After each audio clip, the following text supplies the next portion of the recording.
दोस्तों ये है हमारा पड़ोसी देश म्यांमार और रिसेंटली यहाँ पे एक अजीब सी घटना घटी है। दोस्तों 12 नवंबर जिस दिन इंडिया में दीपावली की सेलिब्रेशन हो रही थी, at the same time Myanmar की आर्मी ने अपने ही दो मिलिट्री बेसेस ख्वामावी और रिखावदार पर एयर स्ट्राइक्स करके उन्हें डिस्ट्रॉय कर दिया और उसके साथ साथ म्यांमार आर्मी ने अपने ही देश के सिविलियंस पर फायरिंग स्टार्ट कर दी और ख्वामावी और रिखावदार के जो सिविलियंस थे वो अपनी जान बचाकर इंडिया के मिजोरम में शरण लेने को मजबूर हो गए। सुनने में आपको थोड़ा सा अजीब लग रहा होगा कि ऐसा भी क्या हो गया कि म्यांमार की आर्मी को अपने ही लोगों पर एयर स्ट्राइक करनी पड़ी।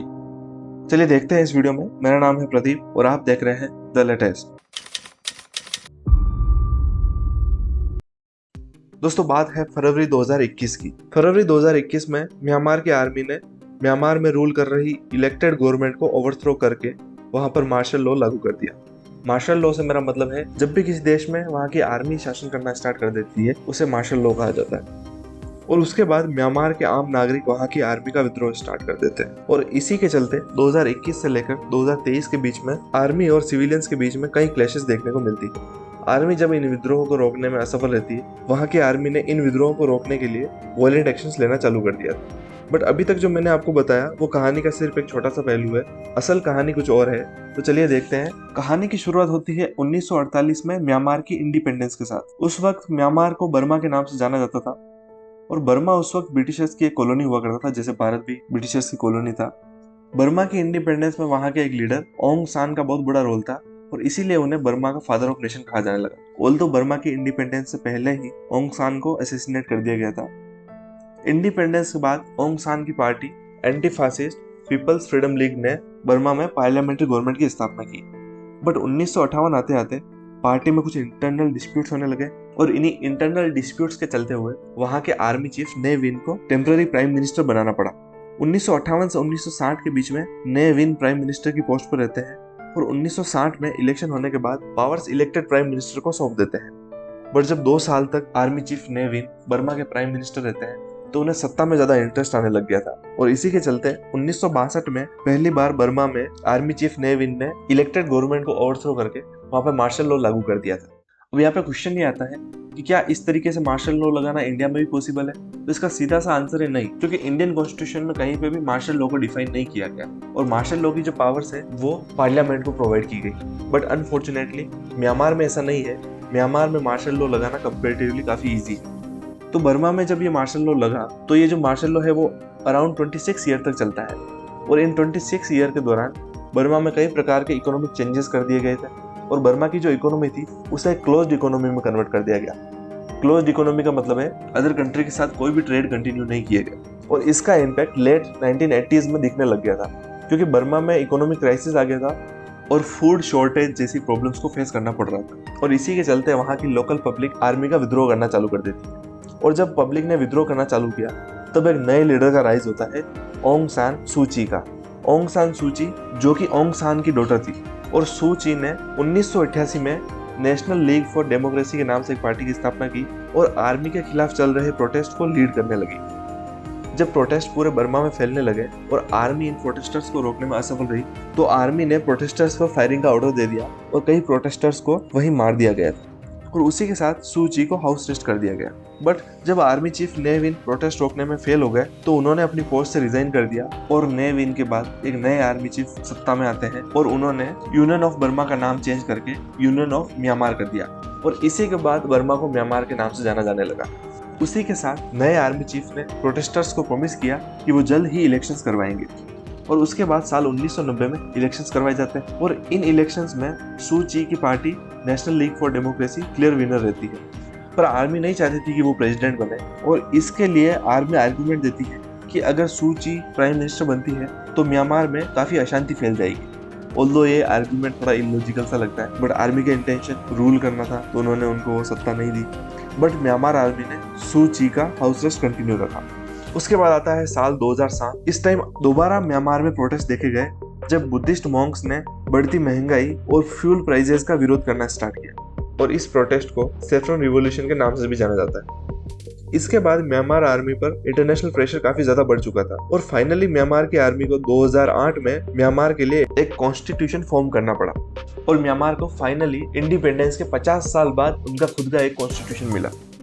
बट मिलिट्री ने स्मार्टली कॉन्स्टिट्यूशन के थ्रू 25% सीट्स आर्मी के लिए रिजर्व कर दी थी। इसका सीधा सा मतलब ये है कि अगर गवर्नमेंट को कोई डिसीजन लेना है तो आर्मी की कंसेंट लेनी पड़ेगी। और कॉन्स्टिट्यूशन लागू होने के बाद 2010 में सू ची का हाउस अरेस्ट खत्म कर दिया गया था। उसके बाद 2011 में मिलिट्री रूल को म्यांमार में जुंटा रूल के नाम से भी जाना जाता है, तो ये मिलिट्री रूल ऑफिशियली 2011 में डिसोल्व कर दिया गया। हालांकि वो पार्लियामेंट के थ्रू रूल करते रहे और थेन सिन नाम के एक लीडर को प्रेसिडेंट अपॉइंट किया गया, जो कि फॉर्मर आर्मी ब्यूरोक्रेट थे, और इवेंचुअली रूल तो आर्मी का ही कंटिन्यू हुआ।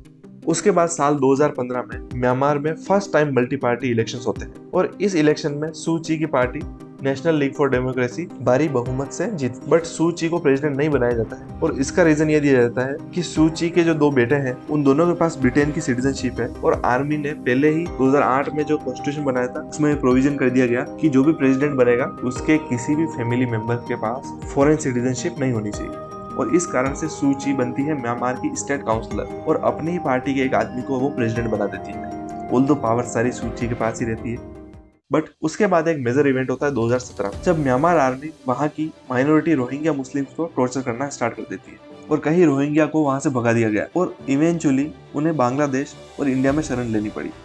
बट इस इशू में सू ची की गवर्नमेंट रोहिंग्यास के प्रोटेक्शन के लिए कुछ खास कर नहीं पाई, क्योंकि वो आर्मी के खिलाफ नहीं जाना चाहती थी, क्योंकि आर्मी के खिलाफ अगर वो जाएगी तो उनके लिए रूल करना काफी ज्यादा मुश्किल हो जाएगा। और फिर आता है साल 2020 और फाइनली साल 2020 में म्यांमार में एक बार फिर से इलेक्शन होते हैं और इन इलेक्शंस में सू ची की पार्टी एब्सोल्यूट मेजोरिटी से जीतती है।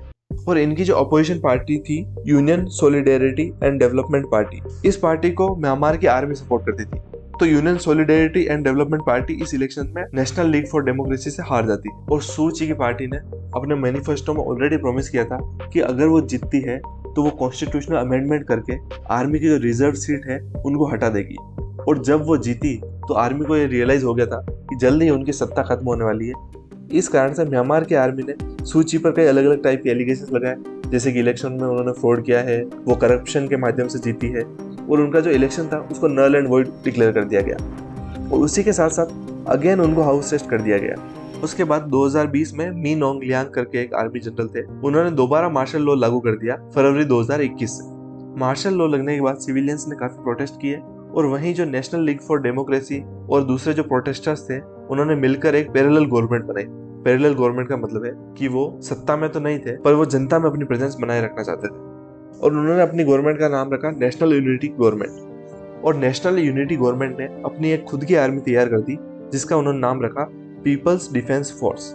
उसके बाद 27 अक्टूबर 2023 को एक ऑर्गेनाइजेशन है ब्रदरहुड अलायंस और ये ऑर्गेनाइजेशन म्यांमार के शान स्टेट में ऑपरेशन 1027 लॉन्च करते हैं। यहाँ पर ऑपरेशन 1027 का मतलब है 27 अक्टूबर, here 10 stands for October. Brotherhood alliance ने 27 अक्टूबर को शान स्टेट के नॉर्थ में एक टाउन है चिंचवेहो, इस टाउन को कैप्चर करके म्यांमार की आर्मी से डिमांड करने लगी कि आर्मी रूल एंड करो और इलेक्शंस के थ्रू डेमोक्रेसी को री इम्प्लीमेंट करो। बट यहाँ पर चिंचवेहो की इंपॉर्टेंस ये है, चिंचवेहो म्यांमार और चाइना का की ट्रेड पॉइंट है और म्यांमार चाइना का मेजोरिटी ट्रेड यहीं से होता है और यहाँ पर एक म्यांमार चाइना रेल लिंक भी प्रपोज्ड है। और ये बात ब्रदरहुड अलायंस को पता थी, अगर उन्होंने इस टाउन को कैप्चर कर लिया तो उनके लिए आर्मी से नेगोशिएशन करना काफी ईजी हो जाएगा। और ब्रदरहुड अलायंस से मोटिवेट होकर पीपल्स डिफेंस फोर्स, जो कि मैंने आपको पहले बताई थी, नेशनल यूनिटी गवर्नमेंट ने अपनी एक आर्मी बनाई थी पीपल्स डिफेंस फोर्स। तो पीपल्स डिफेंस फोर्स म्यांमार के चीन स्टेट में 2 आर्मी बेस थे जो कि मैंने वीडियो के स्टार्ट में मेंशन किए थे, खोमावी और रिखावदार, इनको कैप्चर कर लेती है और इसके रिटेलिएशन में म्यांमार आर्मी को इन दोनों बेसेस पर एयर स्ट्राइक्स करनी पड़ती है। और सोर्सेस की माने तो अराउंड 5000 रेफ्यूजीज चीन स्टेट से मिजोरम की तरफ माइग्रेट हुआ है और इसकी वजह से मिजोरम में एक रेफ्यूजी क्राइसिस आ चुका है। गवर्नमेंट के लिए इसको हैंडल करना काफी ज्यादा टिपिकल सिचुएशन से हो जाती है। आई होप आपको इस वीडियो के थ्रू म्यांमार में चल रहे सिविल वॉर को समझने में हेल्प मिली होगी। अगर एक्सप्लेनेशन अच्छा लगा हो तो वीडियो को लाइक और चैनल को सब्सक्राइब करो for more such updates. Thanks for watching.